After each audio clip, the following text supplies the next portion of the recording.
Welcome in A part of lecture 6th. In this lecture, we first learn the subsequence and convergence of a sequence and its subsequence. Then we still give the proof of the theorem based on continuity of a function in a closed interval, and it is very important theorem, many times asked in the examination. In today's lecture, we will do the proof of the theorem. Every function defined and continuous on a closed interval is bounded in that interval. So for define this one, I need sequence convergence and subsequence of a given sequence. So first we will learn subsequence. As sequence and its convergence we studied in lecture 5th A part and 4th A part. So first in today's lecture we first learn the subsequence for a given sequence. So as I told you, the sequence is written in this symbol. Here I am taking the sequence Tn, and the domain for this one is a set of natural number. So for if I am taking nk is a strictly increasing sequence of natural number. n1, n2, n3 and n4 are such that n1 is less than n2, n2 is less than n3 and so on. Strictly increasing sequence है. देखो एक single less than sign है, not equality here. So this is strictly increasing sequence of natural number. n1, n2, n3 they came from a natural number. So if my sequence is like this, then here the terms are t1, t2, t3, t4, t5 up to so on. क्योंकि n is belonging to a natural number. I am taking my sequence n values are such that nk they are strictly increasing. So the corresponding to these n values, the terms in this sequence I am putting here. I am denoting this as sequence tnk. Then this resultant sequence known as the subsequence of for given sequence. So tnk is called the subsequence of this given sequence tn. For example, if I am taking my sequence is 1 by n, the terms for this sequence will be 1, n की value 2 लेंगे तो 1 by 2, 1 by 3, 1 by 4, 1 by 5. There are infinite number of terms in this sequence. ठीक है. Now I am taking the terms like this 1 by 2, then I am taking 1 by 4, then this. यानी कि here I am taking n1 is 2, n2 is my 4, n3 is 6 and so on.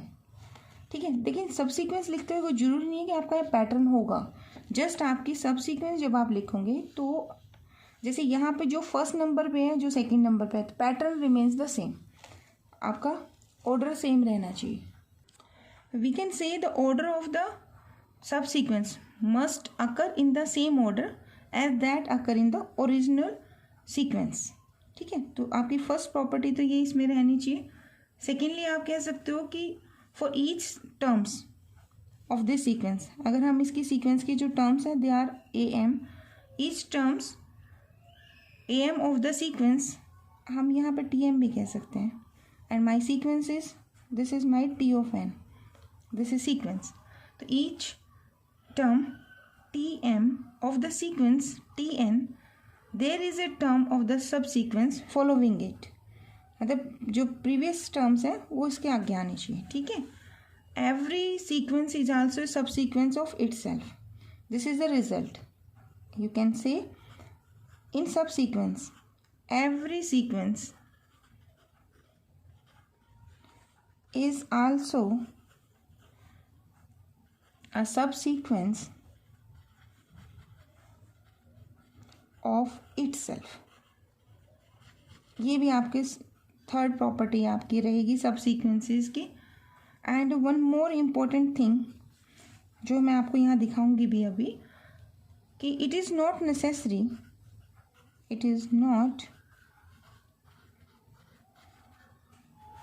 Necessary that the terms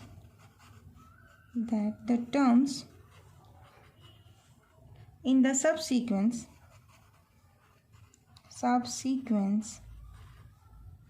are at regular interval. देखिए, if I take the subsequence is fourth, here I am taking the first term of my subsequence is 1, the second is 1/2, third is 1/4, then fifth, seventh and so on.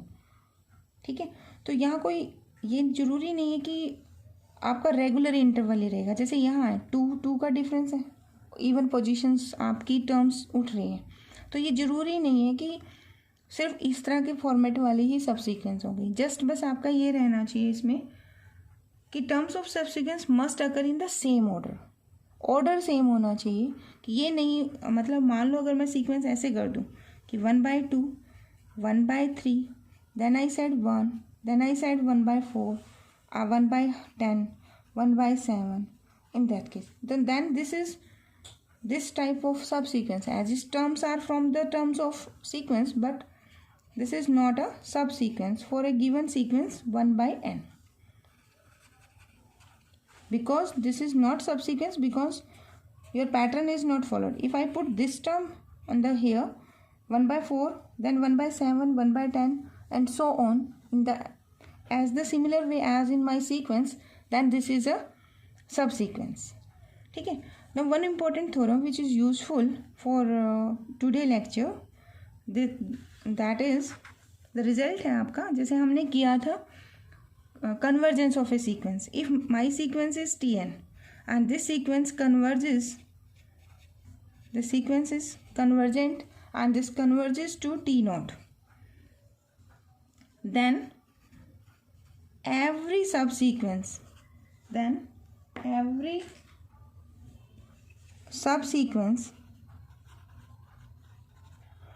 मतलब आपकी जो parent sequence है अगर वो convergence है तो उसकी जो सब सीक्वेंस बनेगी, then every subsequence of given sequence यानी कि Tn,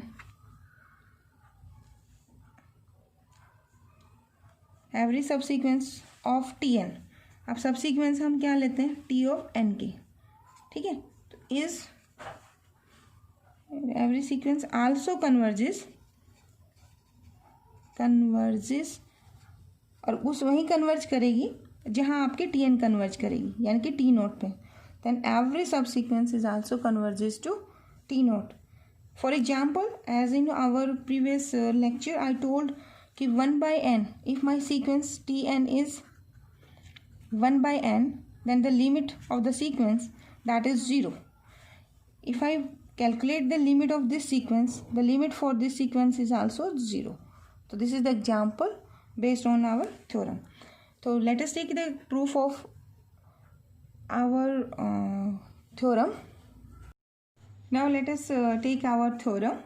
Every function defined and continuous on a closed interval. यानी इसमें आपके पास एक तो closed interval होना चाहिए. तो प्रूफ करने के लिए हम क्लोज इंटरवल लेते हैं A to B. ठीक है, A and B at the boundary points for this closed interval, and in this interval my function is defined and this function is continuous. This is given here. ठीक है, अब हमें prove क्या करना है, to prove करना है कि बाउंडेड होगा इन दैट इंटरवल. देखो, बाउंडेड की आपको डेफिनेशन करवाई थी मैंने कि अगर x आपका बिलोंग करता है close interval A to B, if my function is bounded. आपने लेक्चर किया होगा बाउंडेडनेस वाला, तो वहाँ पे क्या था, value of the function for all x belongs to this interval, the value of function is less than equal to small m and greater than equal to small m and less than equal to capital M. This is, अगर ये लेते हैं तो ये lower bound है and this value is capital M is my upper bound. ठीक है, तो ये हमने किया था. I also defined the least upper bound and greatest lower bound for a given function. तो आज का प्रूफ करने के लिए ये प्रीवियस नॉलेज आपके पास होनी चाहिए. ठीक है, एज वेल एज कंटिन्यूटी तो आपको पता ही है. ओके, मैंने कैसा फंक्शन कंसिडर किया, आई am supposing my function is f and this function is defined and continuous in this close interval. I am supposing, अब ये प्रूव करना है ना कि this type of function is bounded in the close interval. ठीक है, ये prove करना है. तो इसके लिए हम सपोज करते हैं कि F is not bounded above in the close interval. मैं टू टाइप से करूँगी। वंस आई विल कंसिडर कि F is not bounded above and इसको कॉन्ट्राडिक्शन दिखा दूँगी, क्योंकि हमें पता है ना कि my function is defined and continuous है। एंड सेकेंडली मैं क्या करूँगी, F is not bounded below. Above and below दोनों लेंगे एंड दोनों ही केसेस में इसको कॉन्ट्राडिक्शन दिखा देंगे, तो इससे हमारा प्रूफ हो जाएगा।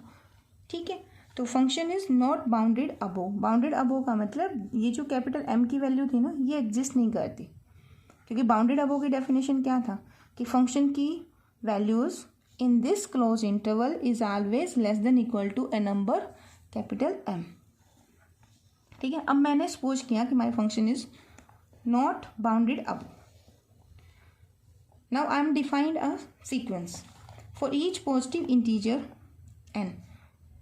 पॉजिटिव इंटीजर हो गया ना, नेचुरल नंबर ही हो गए। ठीक है, we can find T N in this closed interval. There are infinitely many points in the closed interval. So from these points I am constructing my sequence whose terms are Tn.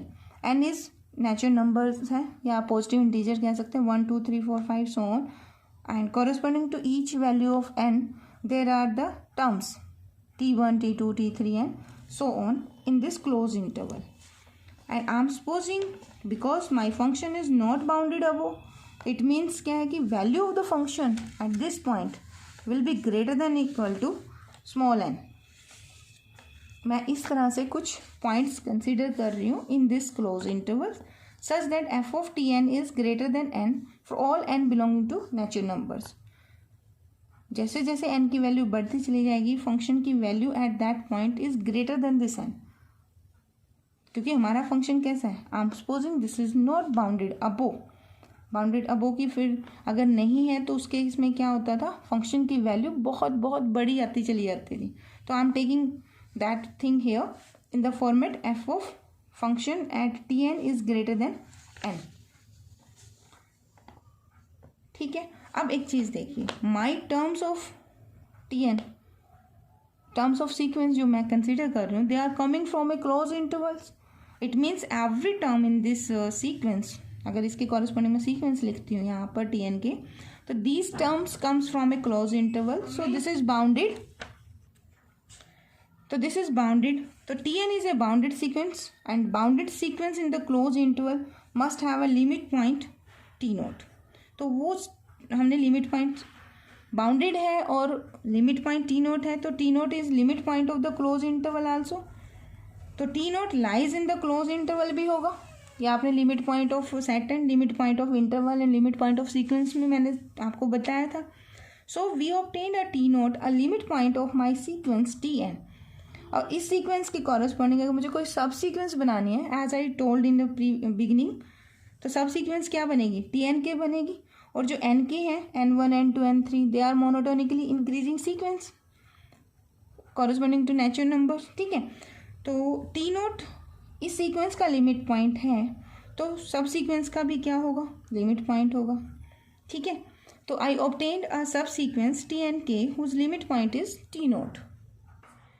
So I obtained a value of function as my function F of function defined on this sequence. Sequence पे defined है तो सब sequence पे भी होगा।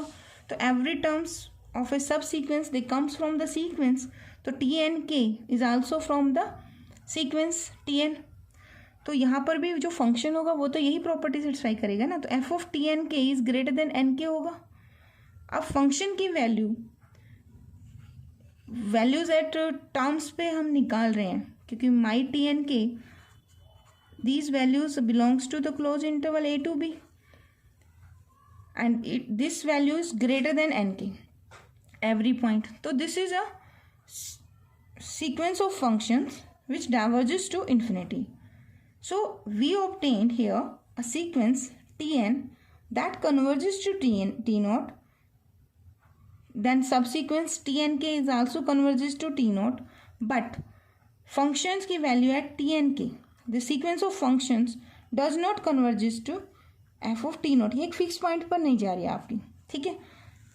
तो यानी कि t n converges to t naught है, but sequence of functions that not converges to f of t naught. इसका मतलब क्या है कि f is not continuous at point t naught and t naught is belonging to a to b. Continuity definition नहीं है जाएगी आपकी, बल्कि लेकिन हमारा फंक्शन कैसा है इस इंटरवल में, that is given to us is defined and continuous function. तो इसका मतलब जो ये हमारी कॉन्ट्राडिक्शन है टू द रिजल्ट क्या है, F is continuous at every point of the close interval A to B.